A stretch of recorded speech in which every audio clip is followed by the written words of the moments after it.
welcome to my very first cooking video about foods from Spanish-speaking countries.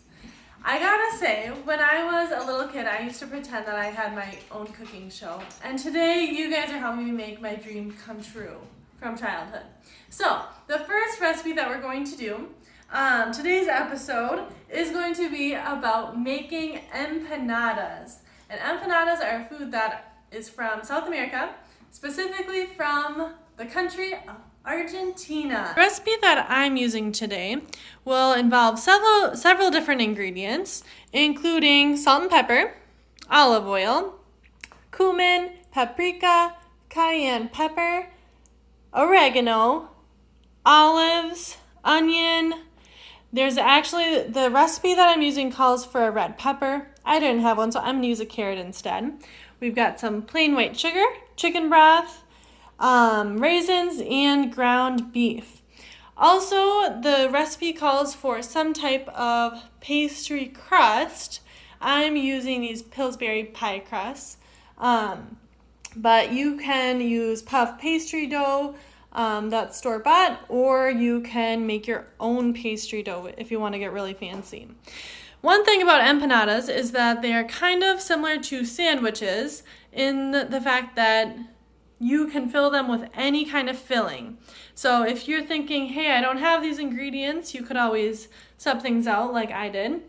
Or maybe you are a vegetarian and don't eat beef, you could always use only vegetables as well. So they're kind of choose your own adventure. You can kind of decide what you want it to be filled with. These are the ingredients I'm using today. The first step in making the empanadas is going to be to brown the beef. When you are using heat, make sure you are super careful. In fact, if you have parent supervision, that's even better, or just make sure you're abiding by your family rules when using the oven or the stove. So, what you're going to do is put a little bit of olive oil into the pan, and then you are going to brown up your ground beef. This is going to take about 6 to 7 minutes.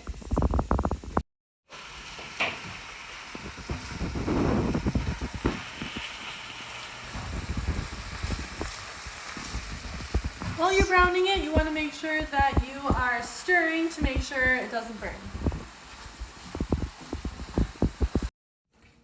While your meat is browning, you can go ahead and get your vegetables prepped. You are going to want to cut these up really small so that inside the empanada you don't get a big chunk of onion or a big chunk of carrot. During this time, you want to make sure that you're being super careful with the knife. If you know how to cut vegetables and your parents are okay with it, you can do it yourself. Otherwise, maybe ask an adult for help. So you are going to cut 1 onion and 1 pepper, or in this case, 1 onion and 1 carrot. And you are just going to cut them up really small. I'm going to start by cutting them in slices. And then I'm going to take them the opposite way and cut them to make sure they are in little pieces. Give them a nice dice. Another danger in this process is you may cry. Just a heads up. Once your eyes are no longer full of tears, you can proceed to cut up your carrot or pepper if you have one. So again, you're going to want to make sure these are in little pieces. So I'm going to first cut the carrot that way, lengthwise, and then I'm going to give it a nice little chop.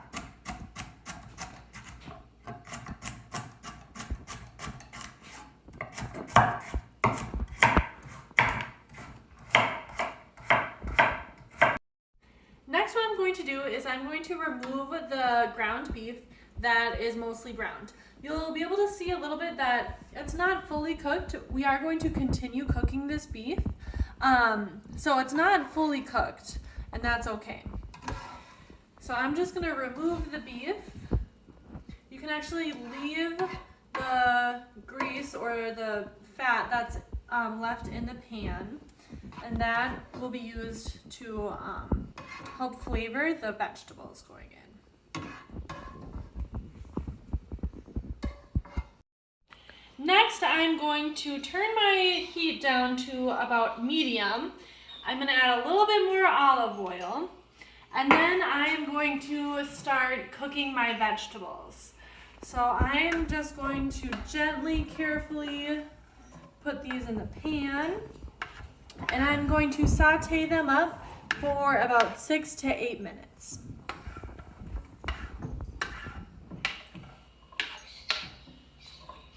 You can also add some salt and pepper here to make sure that these vegetables are nice and flavorful.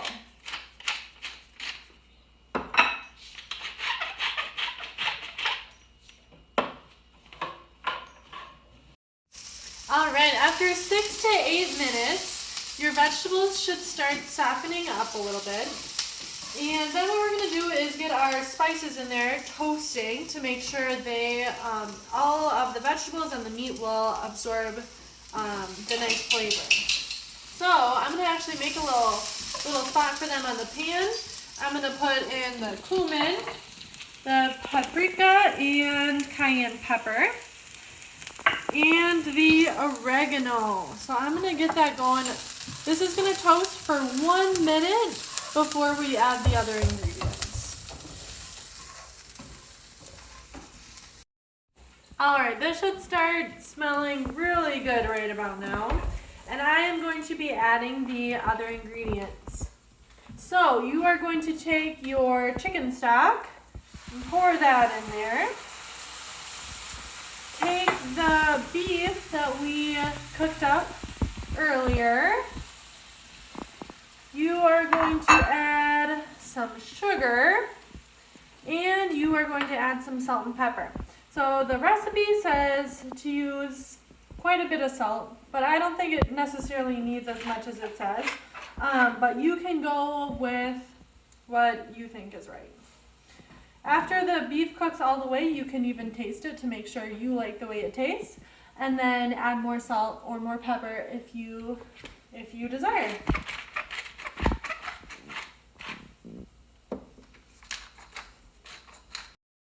All right, so we have been simmering this down, and if you look over here, you can tell that a lot of the moisture has evaporated or soaked into the beef and vegetables, and that's what we're looking for. We don't want there to be a lot of moisture in the filling, otherwise it will make the crust soggy, and we don't want that.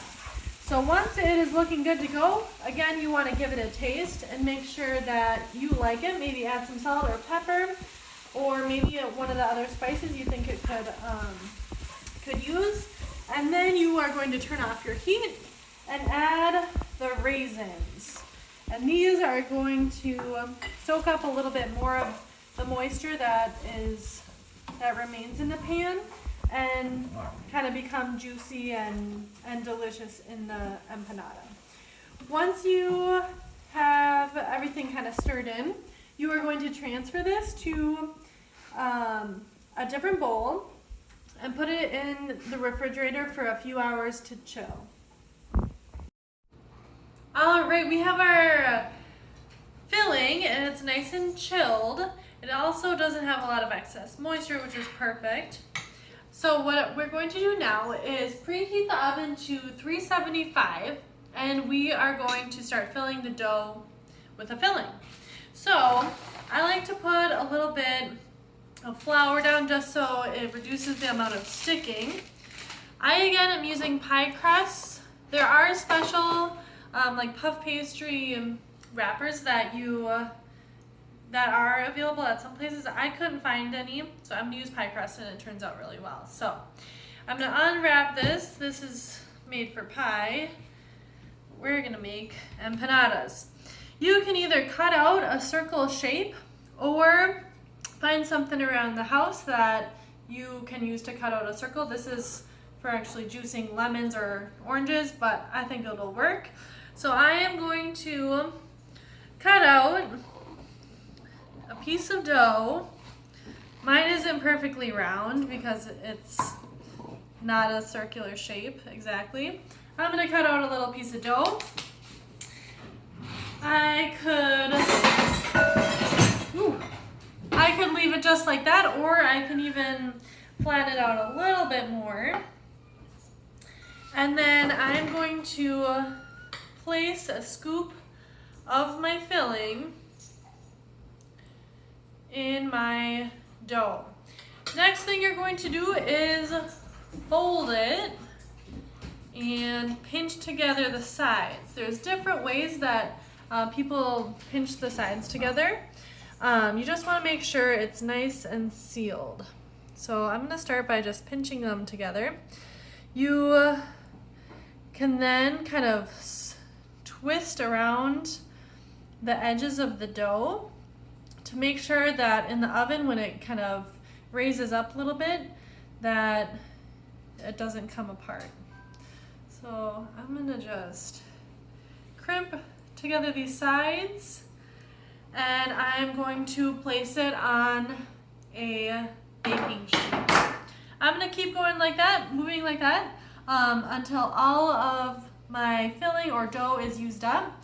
Once I've cut out a bunch of these pieces, don't throw the dough away. You can actually kind of crumple it all into a ball and roll it out again, and so you don't want to waste the dough.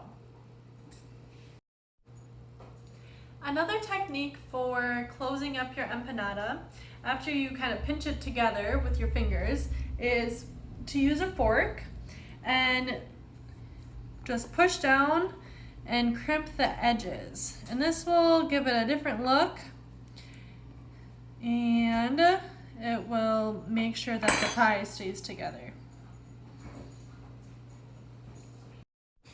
One thing I forgot about for these ones, actually I'm going to pretend I didn't forget about them. It's just some of my friends and family don't like olives. So I totally did not add the olives in the first ones. But if you were going to add olives, you would just take your pastry and your filling, and then on top you can add a couple olives in there. I'm using green Spanish olives. And then same thing, you're just going to seal it up and make sure those edges are all the way crimped together. Alright, these empanadas are all set to be popped in the oven. As you can see, they're all kind of different shapes and different styles of closing them up. It really just matters that they stay sealed, so you don't want them to be loose, you want them pushed together.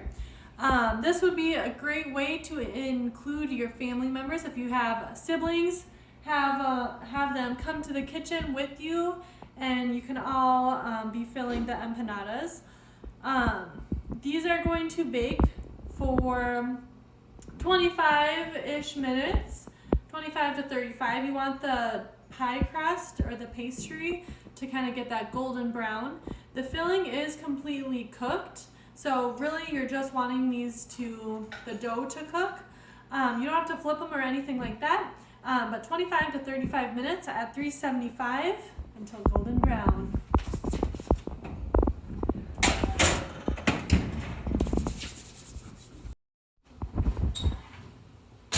So these are looking absolutely awesome. You'll notice the edges around are looking perfectly golden brown. And the thing with these, sometimes they break open and they don't look perfect, but you know what? They're gonna taste amazing. So I hope you guys have enjoyed this little tutorial on how to make empanadas. Definitely email me with your results, and I hope you enjoy.